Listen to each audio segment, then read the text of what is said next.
दोस्तों, यूक्रेन पर रूस के अटैक ने नाटो के सामने अपने 73 साल के इतिहास में सबसे बड़ी चुनौती पेश कर दी है। नाटो की नाक के नीचे युद्ध हो रहा है और नाटो के कई सदस्य देशों को लग रहा है कि रूस आगे उन पर हमला कर सकता है। लेकिन सवाल ये है कि रूस यूक्रेन वॉर में नाटो क्यों बेचैन हो रहा है? क्या यूक्रेन के बाद रूस का अगला टारगेट नाटो के देश होंगे? और अगर इन फ्यूचर ऐसा होता भी है तो किसका पलड़ा भारी रहेगा?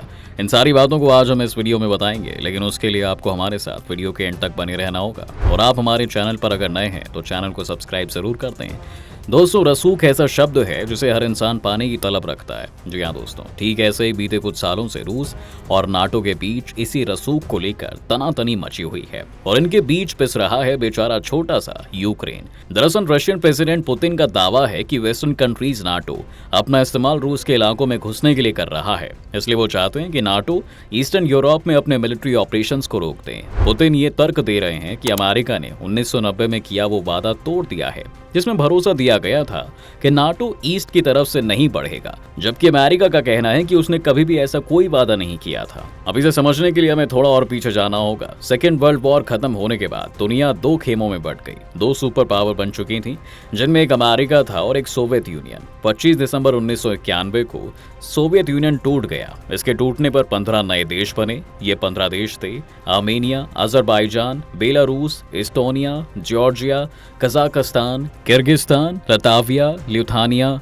मोल्दोवा, ताजिकिस्तान, तुर्कमेनिस्तान, यूक्रेन और उज्बेकिस्तान। सोवियत यूनियन के बिखरने के बाद दुनिया में अमेरिका ही इकलौता सुपर पावर बन गया था। अमेरिका के नेतृत्व वाला नाटो अपना दायरा बढ़ाता चला गया। इधर सोवियत यूनियन से टूटकर अलग देश बने नाटो के मेंबर्स बनते चले गए। 2004 में इस्टोनिया, लातविया और लिथुआनिया भी नाटो में शामिल हो गए। इसके बाद 2008 में जॉर्जिया और यूक्रेन को भी नाटो में शामिल होने का न्योता दिया गया था, लेकिन दोनों देश सदस्य नहीं बन सके। इधर रशियन प्रेसिडेंट पुतिन नाटो के एक्सपेंशन पर कड़ा ऐतराज जताने लगे। जानकारी के लिए आपको बता दें कि पिछले साल यानी दिसंबर 2022 में प्रेसिडेंट पुतिन ने कहा था कि ईस्ट में नाटो का एक्सपेंशन हमें मंजूर नहीं है। उन्होंने दावा भी कर दिया था कि अमेरिका हमारे दरवाजे पर मिसाइलों के साथ खड़ा है। पुतिन ने गुस्से में ये तक कह दिया था कि अगर हम कनाडा और मेक्सिको की सीमा पर मिसाइलें तैनात कर दें तो अमेरिका को कैसा लगेगा। हालांकि जॉर्ज रॉबर्टसन, जिन्होंने 1999 और 2003 के बीच नाटो का नेतृत्व किया था, उन्होंने अपने बयान में कहा था कि एक समय पुतिन रूस को नाटो का सदस्य बनवाना चाहते थे, लेकिन अब पुतिन नाटो से चिढ़ते हैं। हैरानी की बात तो यह है कि रूस की सीमा से सटे इस्टोनिया, लाटविया और लिथुआनिया और तुर्की नाटो के मेंबर्स हैं।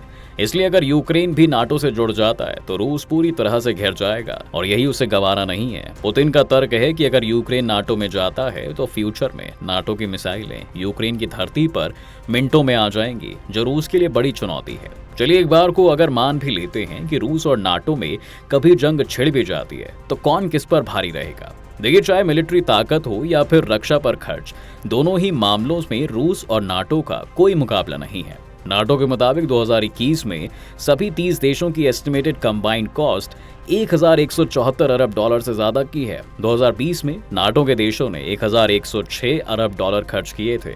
वहीं रूस ने 2020 में अपनी रक्षा पर 61.7 अरब डॉलर का खर्चा किया था। नाटो के 40,000 से ज्यादा सैनिक कभी भी लामबंद होने के लिए तैयार हैं और अगर युद्ध में सीधे नाटो शामिल हुआ तो उसके पास 33 लाख से ज्यादा जवान हैं। वहीं रूस के पास करीब 12 लाख की सेना है, जिसमें से 8 लाख जवान एक्टिव हैं। दोस्तों, अगर हम हथियारों के खेप की बात करें तो रूस पर नाटो भारी पड़ता हुआ दिखाई पड़ रहा है। जी हाँ, जहां नाटो के पास कुल एयरक्राफ्ट की संख्या 20,723 है, तो वहीं रूस के पास ये संख्या केवल 4173 तक सिमट कर रह गई है। इसी के साथ ही ग्राउंड अटैक एयरक्राफ्ट में भी नाटो का कोई तोड़ नहीं है। नाटो के पास कुल 1048 ग्राउंड अटैक एयरक्राफ्ट हैं, तो रूस के पास केवल 739 की संख्या है। नाटो के पास फाइटर जेट्स की संख्या 3527 है, तो रूस के पास सिर्फ 772 है। यानी आंकड़ों के मुताबिक नाटो ने पहले ही रूस से ये जंग जीत ली है। खैर, ये महज एक लिखावटी जीत है। आंकड़ों में भले ही रूस नाटो से हल्का पड़ रहा हो, लेकिन रूस ने यूक्रेन पर हमला करके और कई देशों के एंटी होकर ये बता दिया है कि वो किसी भी हद तक जा सकता है। ऐसे में अमेरिका भी बैकफुट पर आने लगा है। पहले अमेरिका रशियन यूक्रेन वॉर में यूक्रेन का सपोर्ट कर रहा था, लेकिन अब यूएसए ने कह दिया है कि यूक्रेन में अमेरिका अपने सैनिक नहीं भेजेगा। साथ ही अब अमेरिका को परमाणु हमले का अंजाम काफी बुरा लग रहा है। ऐसे में अमेरिका रूस से सीधा मुकाबला नहीं करना चाहता है। अमेरिका का बैकफुट पर आना इस बात की दलील है कि वो रूस के पावर को कम नहीं मानता है। दोस्तों, जैसे कि हम सब जानते हैं कि रूस एक देश है जबकि नाटो एक संगठन है, लेकिन जिन्हें इस संगठन के बारे में नहीं पता उनके लिए आसान भाषा में अगर समझाएं तो साल 1939 से लेकर 1945 के बीच चले सेकेंड वर्ल्ड वॉर की एंडिंग के बाद सोवियत यूनियन की एक्सपेंशनिस्ट पॉलिसी कायम रही। जी हाँ दोस्तों, सोवियत यूनियन को रोकने के लिए अमेरिका ने 1949 में 12 देशों के साथ नाटो यानी कि नॉर्थ अटलांटिक ट्रीटी ऑर्गेनाइजेशन को बनाया। धीरे धीरे इसमें मेंबर बढ़ते गए। जैसे कि हमने वीडियो के बीच में आपको बता दिया था कि आज के समय में नाटो के 31 देश मेंबर्स हैं। यह एक मिलिट्री अलायंस है और इसका मकसद शेयर्ड सिक्योरिटी पॉलिसी पर काम करना है। आप ये जानकारी के लिए बता दूं, अगर कोई देश नाटो के किसी मेंबर पर भी हमला करता है तो नाटो का यह फर्ज होता है कि सभी देश एकजुट होकर उस पर हमला करें या उसे बदला लें।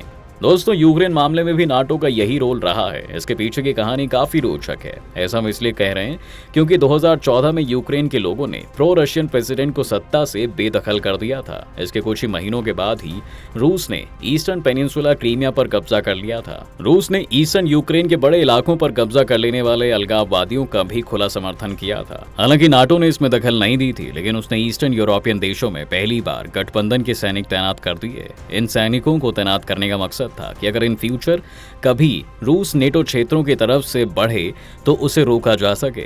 इसी को देखते हुए नाटो की ईस्टर्न बॉर्डर्स को मजबूत करने के लिए अमेरिका ने पोलैंड और रोमेनिया में 3000 एक्स्ट्रा सैनिक तैनात किए हैं। इसके अलावा लड़ाई के लिए तैयार 8500 सैनिकों को अभी भी अलर्ट पर रखा है। करीब $20 करोड़ कीमत के हथियार भी नाटो ने यूक्रेन को भेजे हैं, जिसमें जैवलिन एंटी टैंक मिसाइल्स और स्ट्रिंगर एंटी एयरक्राफ्ट मिसाइल्स भी शामिल हैं। इसके अलावा नाटो ने दूसरे सदस्य देशों को अमेरिका में बने हथियार यूक्रेन भेजने की परमिशन भी दे दी है, जिसमें ब्रिटेन ने यूक्रेन को कम दूरी वाली 2000 एंटी टैंक मिसाइल्स दी हैं। इसके साथ ही पोलैंड में 350 सैनिक भेजे हैं। जी हाँ दोस्तों, और इस्टोनिया में अतिरिक्त 900 सैनिक भेजकर अपनी ताकत दोगुना कर दी है। क्या नया मिलिट्री अलायंस हो सकता है? सवाल लाजमी है दोस्तों। अगर नाटो अपनी ताकत रूसी बॉर्डर पर दिखा रहा है तो क्या रूस का रुतबा खत्म होने की दिशा में है? दरअसल ये कहना अभी जल्दबाजी होगी, क्योंकि माना जा रहा है कि नाटो का रुतबा बढ़ने के साथ ही रूस भी अपनी ताकत बढ़ाने पर ध्यान दे सकता है। ऐसा इसलिए क्योंकि चीन रूस के ही पाले में दिख रहा है। इतना ही नहीं, कई दूसरी कम्युनिस्ट कंट्री जो अमेरिका के खिलाफ रही हैं, वो मिलकर एक नई ट्रीटी भी बना सकते हैं, जो वार्सो पैक्ट से भी एक कदम आगे होगी।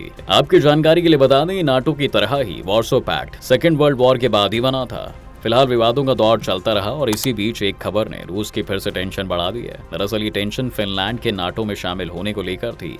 इधर फिनलैंड नाटो अलायंस का 31वां मेंबर देश बन गया था।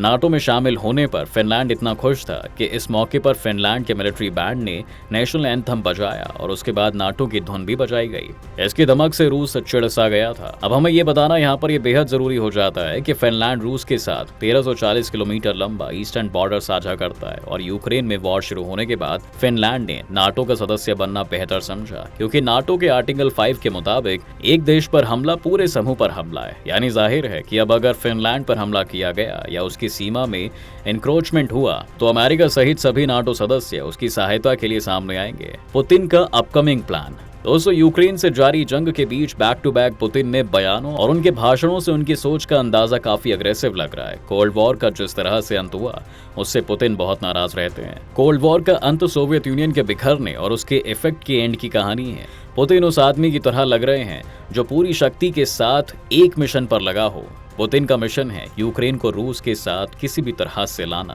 जी हाँ दोस्तों, उन्होंने यूक्रेन में पहले अलगाववादी इलाकों की मान्यता दी, अब वहां सेना भेजेंगे, फिर दोनों इलाकों में अपने हिसाब से रूस में शामिल होने के लिए रेफरेंडम की घोषणा करेंगे। पुतिन पुराने खिलाड़ी हैं दोस्तों, और अगर उन्हें ये खेल खेलने की आजादी मिली तो इसे वह जहां तक संभव होगा लंबा ले जाएंगे। वह धीमी आंच पर मांस पकाएंगे। पश्चिम के नेताओं को लग रहा है कि नए सैंक्शंस गेम चेंजर होंगे, लेकिन पुतिन बहुत ही सख्ती दिखा रहे हैं। खैर, ये भी रशिया और नाटो के बीच की कहानी जो बताती है कि अगर कभी इन दोनों में वॉर होता है तो आम लोगों को कितना नुकसान उठाना पड़ेगा, ये सोचना भी काफी भयावह है। जी हाँ दोस्तों, क्योंकि सिर्फ एक लड़ाई में आधा यूक्रेन खत्म सा हो गया है। ऐसे में रशिया और नाटो के बीच जंग बेहद डरावनी होगी। फिलहाल ऐसी नई नई जानकारी के लिए आप हमारे वीडियोस को देख सकते हैं, और अगर ये वीडियो आपको पसंद आया है तो इसे लाइक और शेयर जरूर कर दें।